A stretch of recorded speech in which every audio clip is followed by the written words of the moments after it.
Olá, pessoal. Bom, aqui é o Henrique, então vamos começar aqui o nosso da sequência, né, ao nosso treinamento, que é o diagrama de Chicago, que é a segunda ferramenta que nós vamos apresentar para vocês, treinando, capacitando de modo muito objetivo de como que mexe nessa ferramenta. Por que diagrama de Ishikawa ou espinha de peixe?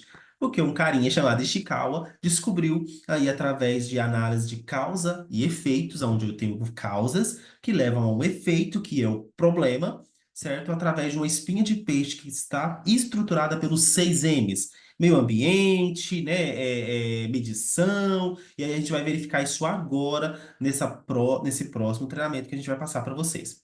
Bom, aqui vocês já estão visualizando, né, um pouquinho da ferramenta.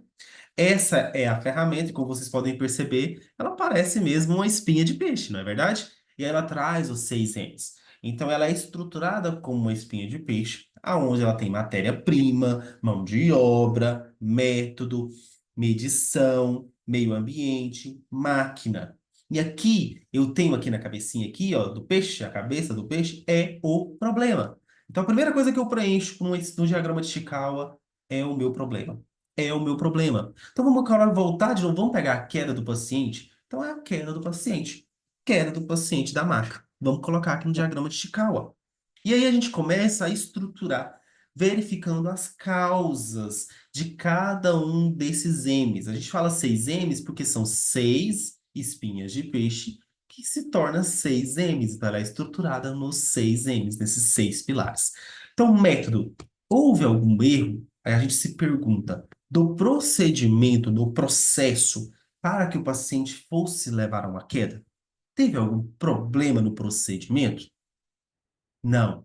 Então não teve, não colocamos nada. E tem problema, Henrique? Não colocar nada? Não tem problema. Porque não significa que a gente tem um problema de procedimento. Nenhuma causa, falha de procedimento veio a levar a esse problema, que é a queda do meu paciente da maca. Mão de obra. Tem alguma causa que levou este paciente a não ter, ou a ter essa queda? Sim, sim, inexperiência. Por que que ele foi inexperiente? Ele é inexperiente na profissão ou ele é inexperiente na unidade? E aí a gente volta de novo. No, inexperiência aos processos da unidade, então ele é inexperiente, já tem que ter uma mão de obra nova, né? E matéria-prima? Houve falha de matéria-prima? Estava faltando escada? Digamos que sim. Digamos que sim. Então estava faltando escada, né? Além da grade estar baixada, não tinha escadinha, né? Tá faltando, tem poucas escadas ali perto das beiras das camas desses pacientes. Aí eu anoto aqui. Falta de escadas à beira-leito. Posso colocar isso daqui. Vem de novo, medição. Teve algum problema com o indicador? Teve problemas com indicadores aqui? Não, não tivemos, então não preciso colocar. Meio ambiente. Então a gente teve algum problema ali com o ambiente de trabalho, a estrutura, o clima, né? Então na estrutura ali a gente percebe sei lá, que existe um leito muito perto um do outro, então tem 1,5 m, que é o que as RDCs preconizam, né? 1,5 m de distância de um leito para o outro, os leitos são mais apertados. Então a gente pode colocar aqui que de meio ambiente não, a gente se levou a causa, lembrando, se é uma causa que levou este problema. A gente tem que focar em eliminar o problema da queda desse paciente dentro da nossa unidade. Uma delas é a mão de obra inexperiente, então a gente precisa capacitar, treinar, integrar os nossos novos colaboradores. O matéria-prima, a gente está com falta de escadas à beira-leito, que é o que ajuda o paciente a se levantar e a subir a escada, descer da cama e a subir para a cama, né? É muito importante. E o meio ambiente, a gente contribuiu? Contribuiu ou não contribuiu? Não contribuiu, então eu não coloco. Não coloco.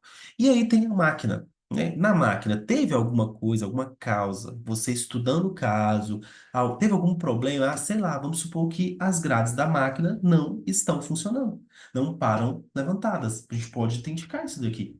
Se a gente está identificando. Lembra que lá no 5 porquês eu identifiquei apenas um único, eu comecei por uma única causa. Poderia colocar outras, não tem problema. Aqui é a mesma coisa. Então eu tive um problema na máquina. O que que acontece? As minhas macas, elas não estão erguendo essa grade. Então isso acaba, né, inviabilizando, além do meu profissional ser novo, não conseguir orientar o acompanhante. A máquina está estragada, não tem escada. Já identifiquei várias causas. Identificando essas causas, eu vou elaborar os planos de ações.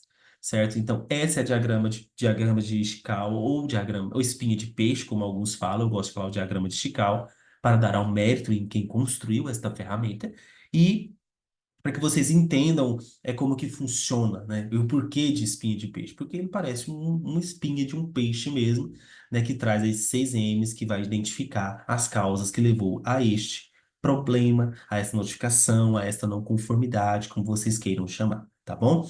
Nossa próxima aula a gente vai falar um pouquinho sobre o brainstorm. Essas duas primeiras ferramentas são ferramentas que são muito realizadas no individual. O que que é no individual? O gestor vai fazendo sozinho ali essas análises, claro, perguntando, analisando o ambiente, verificando prontuário e tudo, processo, compras, enfim, mas de modo muito singular, muito ele. E as outras duas ferramentas nós vamos fazer, que são duas grandes ferramentas que fazem mais em reunião, em grupo, tá? Não é o Londres, mas sim o nosso brainstorm e o nosso mapa do problema, que é uma ferramenta também incrível que nos ajuda a identificar essas causas. Muito obrigado, pessoal.